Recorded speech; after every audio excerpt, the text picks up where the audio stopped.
You wouldn't believe it, but the Persian emperor decided to go for an inside job.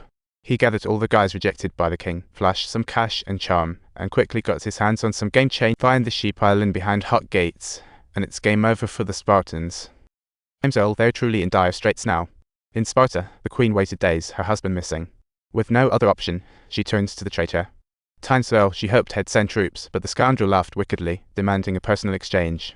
For her husband's safety, the queen had to humble herself. Little did she know, the traitor backs out the next day and accuses her of propositioning him. Furious, the queen throws caution to the wind and draws her sword. In a dramatic twist, she takes the traitor down right then and there. The silver plate he drops reveals him for the turncoat he is, and the queen rallies the troops for support. Meanwhile, the king's contemplating how to boost morale when the neighbor suddenly drops the bomb, this word of betrayal. The Persian emperor sending in his troops tomorrow to trap them. Hot gates are about to go splash. Sure, surrender or retreat might save some skin, but the king stands with an unwavering expression. His Spartan warriors simply don't recognize the word retreat. Dying in the battlefield is a true glory. All the warriors are extremely pumped. This move is an attempt to wake up the sleepy Spartans. The next day, following the traitor's directions, they get surrounded by the elite Persian forces.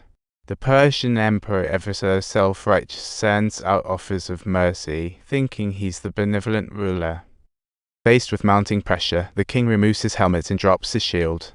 Even his proud self has to swallow his dignity. He kneels before the Persian emperor, who bursts with excitement, but little does he know, there's fury in the king's eyes. The Persian emissary gets a sudden visit from a Spartan dagger. The king readies his spear and gets back in the game. With one mighty throw, the spear aims straight at the Persian emperor. Subtitles, but alas, the spear merely grazes by the emperor's lips. Poor king, he has missed the best chance. In the end, the king's all alone, fighting a tough battle, with tearful eyes gazing at the sky. He knew the ending all along, but never regretted his choices. Right up till the very last breath, he still can't let go of the deep love for his wife. The Persian army attacks again, leading to the brutal Battle of Hot Gates. Sigh. The Battle of Hot Gates finally comes to a close, as the 300 Spartans meet their fate tragic. Enraged, the Persian emperor claims the king's head, and without Spartan warriors to contend with, he marches straight for Athens, ready to wreak havoc.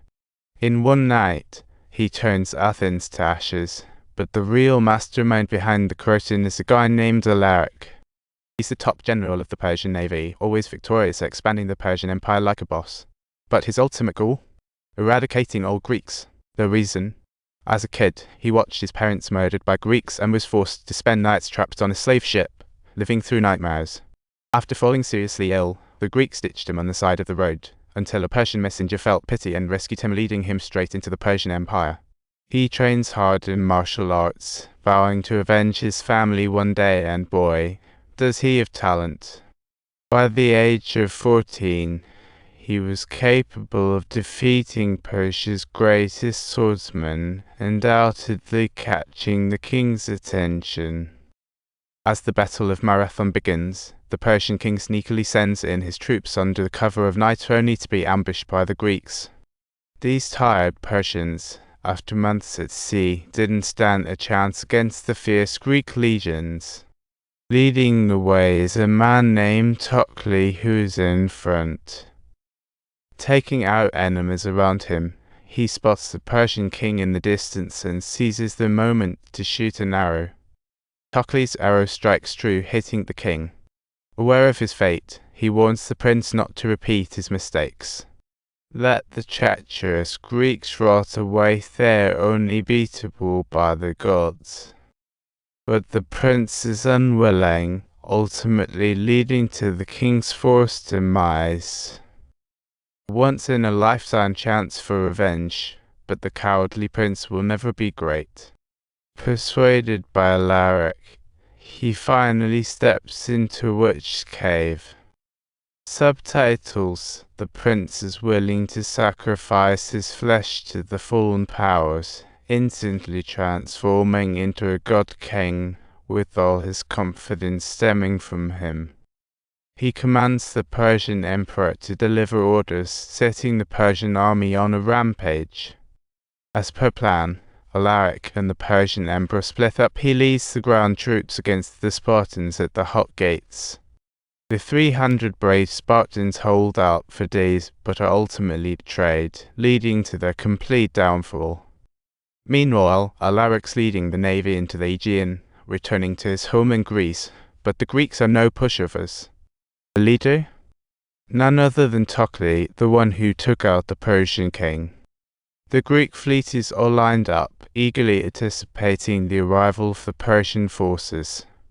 Thermopylae boosts the troops' morale before battle, even facing overwhelming odds. As a colossal wave surges upward, the Persian fleet commences its attack with hundreds of warships roaring in. However, Thermopylae shows no signs of panic at all and precisely figures out the enemy's maneuvers. The Greek fleet opens up, with the crew launching a frenzy of attacks, ready to follow up on their advantage. Subtitles. Ultimately, they successfully rammed their agile little boats into the massive Persian warships, which gradually sank under the fierce onslaught.